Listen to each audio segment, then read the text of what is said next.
চলো আজকে তোমাদের সাথে আরেকটি ঘোরাঘুরির ব্লগ শেয়ার করি। তো হঠাৎ সেদিন প্ল্যান করে আমি আমার কাজিনরা সবাই মিলে চলে গিয়েছিলাম সাগর পাড়ে। আমাদের বাসা থেকে সাগর পাড়টা খুবই কাছে, কিন্তু একদমই গরমকাল ছিল, যার ফলে এখানে জায়গাটা একদম শুকনা শুকনা আর অনেক হাঁটাহাঁটি করার জন্য অনেক জায়গা ছিল। তো এখানে আকাশটা আমি দেখাচ্ছিলাম, এত বেশি সুন্দর লাগছিল। এখানে কিছুক্ষণ ঘোরাঘুরি করলাম এবং কিছু ছবিও তুললাম।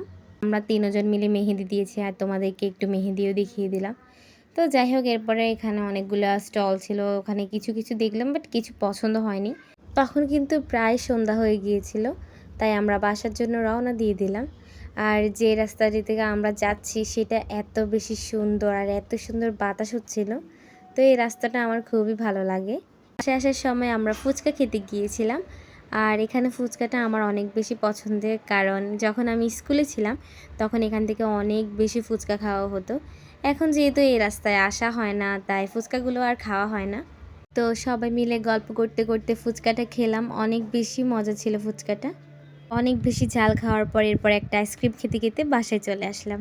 That's it for today.